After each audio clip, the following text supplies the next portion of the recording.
भारत आणि दक्षिण आफ्रिका संघामध्ये सुरू असलेल्या कोलकाता कसोटीचा दुसरा दिवस गोलंदाजांनी गाजवला। दुसऱ्या दिवशी दोन्ही संघाच्या मिळून 15 विकेट्स पडल्या। दुसऱ्या दिवसाअखेर दुसऱ्या डावामध्ये दक्षिण आफ्रिकेची अवस्था 7-93 अशी झाली आहे। दिवसाअखेर दक्षिण आफ्रिकेकडे 63 धावांची आघाडी आहे। दुसऱ्या डावात जडेजा आणि कुलदीपच्या फिरकीच्या जाळ्यामध्ये आफ्रिकन फलंदाज अडकलेले आहेत। भारतासाठी सामना जिंकण्याची ही सुवर्ण संधी आहे। तिसऱ्या दिवशी शक्य तितक्या लवकर दक्षिण आफ्रिकेचा डाव संपवण्याचा भारतीय संघाचा प्रयत्न असेल।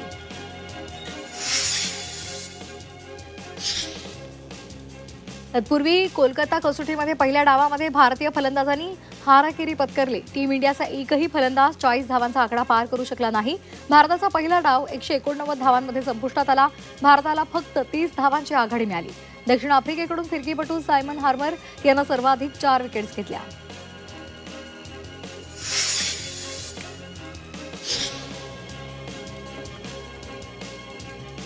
दक्षिण आफ्रिकेविरुद्धच्या कसोटी सामन्यामध्ये दुसऱ्या दिवशीच्या खेळामध्ये ऋषभ पंतनं 2 चौकार आणि 2 षटकारांच्या मदतीनं फक्त 27 धावांची खेळी केली।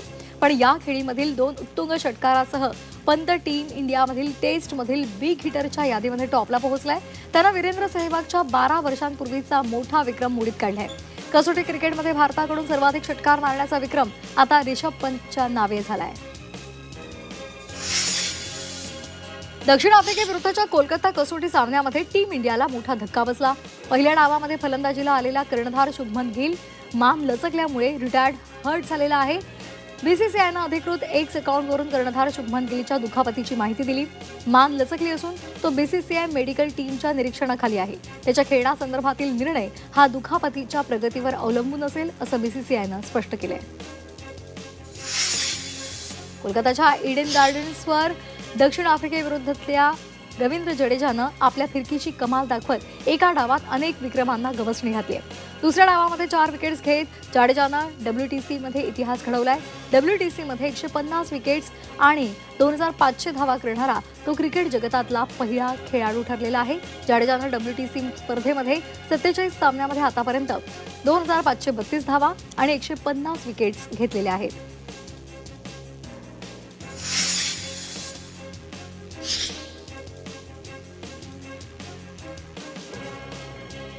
पाकिस्तानचा स्टार फलंदाज बाबर आझमनं श्रीलंकेविरुद्धच्या दुसऱ्या एकदिवसीय सामन्यामध्ये नाबाद 102 धावा केलेल्या आहेत। या खेळीसह त्याने 807 दिवसांचा शतकांचा दुष्काळ संपवला। त्यानं 83 डावांनंतर आंतरराष्ट्रीय शतक झळकावलेलं आहे। बाबर आझमचे हे त्याच्या कारकिर्दीमधलं 20वं एकदिवसीय शतक आहे। पाकिस्तानसाठी वनडेमध्ये सर्वाधिक शतकं करणाऱ्या खेळाडूंच्या यादीमध्ये बाबर संयुक्तपणे पहिल्या क्रमांकावर आहे। सईद अनवरनं सुद्धा त्याच्या कारकिर्दीमध्ये 20 एकदिवसीय शतकं झळकावली आहेत। आता इतरही महत्त्वाच्या बातम्यांचा वेगवान आढावा घेऊयात। आज पश्चिम रेल्वे मध्य हार्बर रेल्वे या मार्गांवर मेगा ब्लॉक घेतला जाणार आहे। पश्चिम रेल्वे मार्गावर बोरिवली ते राम मंदिर या दरम्यान अप जलद मार्गावर तसंच राम मंदिर ते गोरेगाव दरम्यान डाऊन जलद मार्गावर मेगा ब्लॉक असेल, तर मध्य रेल्वे मार्गावर CSMT ते विद्याविहार दरम्यान मेगा ब्लॉक घेतला जाईल। हार्बर रेल्वे मार्गावर पनवेल ते वाशी दरम्यान ब्लॉक घेतला जाईल। मुंबई महापालिकेच्या निवडणुकीचं बेगुल वाजलेलं आहे। यासाठी राजकीय पक्षांसोबत प्रशासनानं सुद्धा तयारी सुरू केली आहे। महापालिकेनं अधिकाऱ्यांसाठी पेट्रोल आणि CNG वरील 38 AC वाहनं भाडे तत्वावर घेण्याचा निर्णय घेतलाय। यासाठी महापालिकेला 1,43,00,000 रुपये खर्च येणार असल्याचा अंदाज आहे। अहिल्यानगरातील राळेगणसिद्धी इथे नव्या ग्रामीण रुग्णालयाची मंत्री प्रकाश आंबेडकर यांनी पाहणी केलेली आहे। राज्यातील ग्रामीण रुग्णालयासाठी जवळपास 5000 कर्मचाऱ्यांची नियुक्ती करणार असल्याचं त्यांनी यावेळी सांगितलं। त्यामुळे राज्यातील ग्रामीण आरोग्य सेवेला मोठा फायदा होणार आहे। भारतामध्ये आणखी 30,000 पायलट्सची गरज भासेल अशी माहिती केंद्रीय मंत्री के राम मोहन नायडू यांनी दिली आहे। देशातील विमान कंपन्यांनी 1700 विमानांच्या ऑर्डर्स दिलेल्या आहेत, त्यामुळे पायलट्सची गरज भासणार आहे। नवी मुंबई विमानतळावरून 25 डिसेंबरपासून ख्रिसमसच्या मुहूर्तावर अकासा एअरलाइन्स प्रवासी सेवा सुरू करणार आहे। सुरुवातीच्या टप्प्यामध्ये नवी मुंबईला अहमदाबाद, दिल्ली, गोवा, कोची आणि कोलकाता या शहरांना जोडण्यात आलेलं आहे। ही विमान सेवा येत्या 31 डिसेंबरपासून सुरू होणार आहे। पंतप्रधान किसान सन्मान योजनेचा लाभ कुटुंबामध्ये एकालाच देण्याचा निर्णय आता घेण्यात आला। त्यामुळे यंदा लाभार्थ्यांच्या संख्येमध्ये 2.5 लाखांची घट होणार आहे। केंद्र सरकारनं आधार आणि शिधापत्रिका पोर्टलच्या आधारे शेतकरी कुटुंबाची सदस्य संख्या तपासायला सुरुवात केली आहे.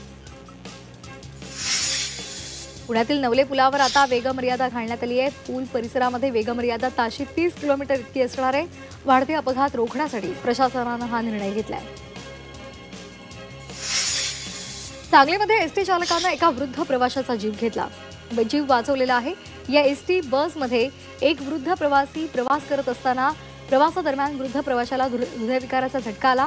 यावेळी एसटी चालकानं तत्काळ बस रुग्णालयामध्ये नेऊन वृद्ध प्रवाशाला उपचारासाठी दाखल करण्यात आलेला आहे आणि त्यामुळे या वृद्धाचा जीव वाचलेला आहे. एसटी चालकाचं सर्वत्र कौतुक केले जाते.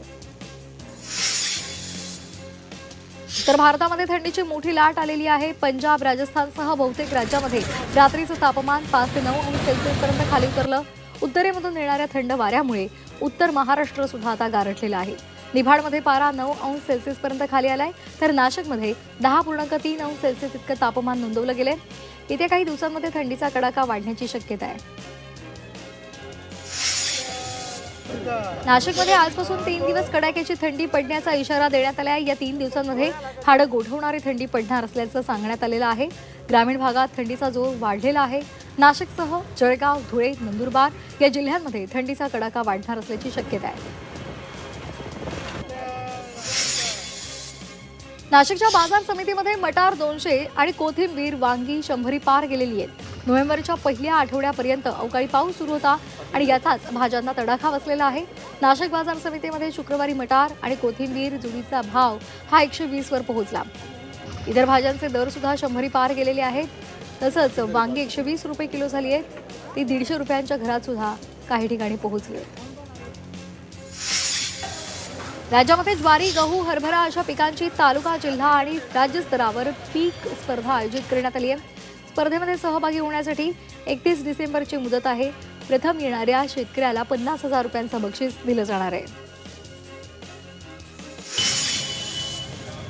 यवतमाळमध्ये दिग्रसच्या रस्त्यावर मोकाट जनावरांनी ठिय्या मांडलाय. या मोकाट जनावरांमुळे नागरिक त्रासलेले आहेत.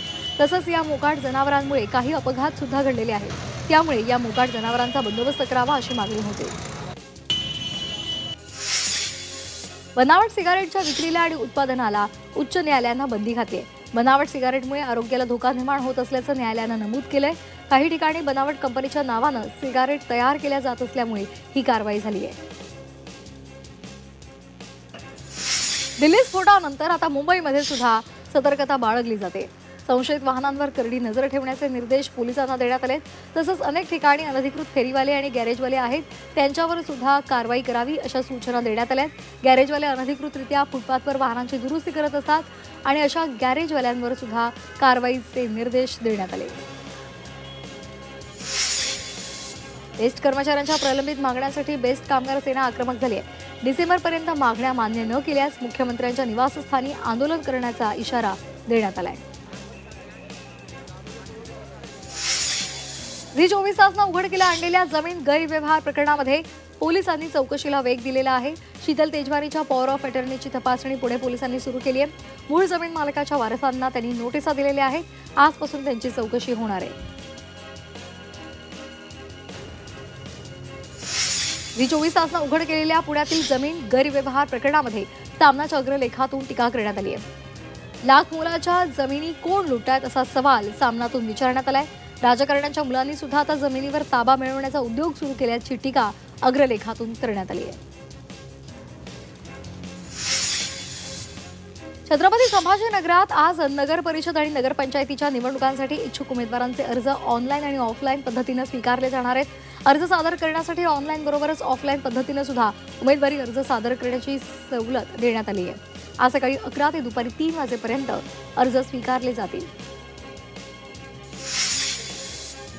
येवला नगर परिषदेच्या निवडणुकांसाठी उमेदवारी अर्ज दाखल करण्याची प्रक्रिया सुरू झाली आहे. आतापर्यंत 19 उमेदवारांनी अर्ज दाखल केलेत. पुढील 2 दिवसात आणखी उमेदवारी अर्ज दाखल होतील. यवतमाळमधील 10 नगर परिषदांमध्ये निवडणुकांची तयारी सुरू आहे. निवडणुकीसाठी उमेदवारी अर्ज दाखल करण्याचा उद्या शेवटचा दिवस आहे.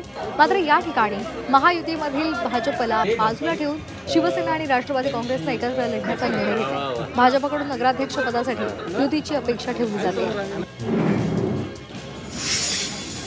यवतमाळ नगर परिषदेसाठी माधुरी मडावी यांनी उमेदवारी अर्ज दाखल केलाय.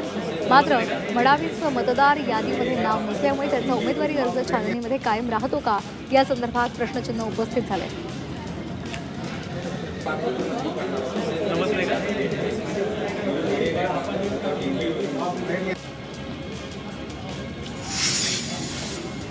वाशिममधील 4 नगर परिषद आणि एका नगरपंचायतीमधील निवडणुकांसाठी नामांकन प्रक्रियेला उमेदवारांकडून मोठा प्रतिसाद मिळत आहे. नगर परिषदांमध्ये 68 नगरसेवक पदांसाठी आतापर्यंत 279 उमेदवारी अर्ज दाखल झालेले आहेत. यामध्ये वाशिम नगर परिषदेमध्ये सर्वाधिक 85 अर्ज दाखल झालेत.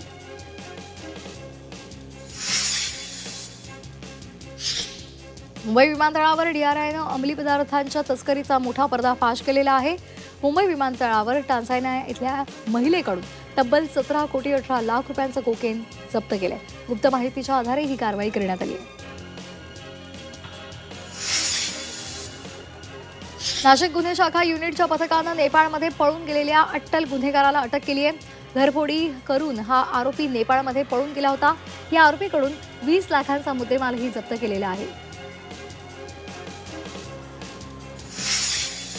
नाशिकच्या मालेगावात बनावट नोटांप्रकरणामध्ये कारवाई करण्यात आली आहे. या कारवाईमध्ये 5,56,000च्या बनावट नोटा जप्त करण्यात आल्या आहेत. या प्रकरणामध्ये 2 आरोपींना अटक केली असून या आरोपींना 10 दिवसांची पोलीस कोठडी सुनावण्यात आली आहे.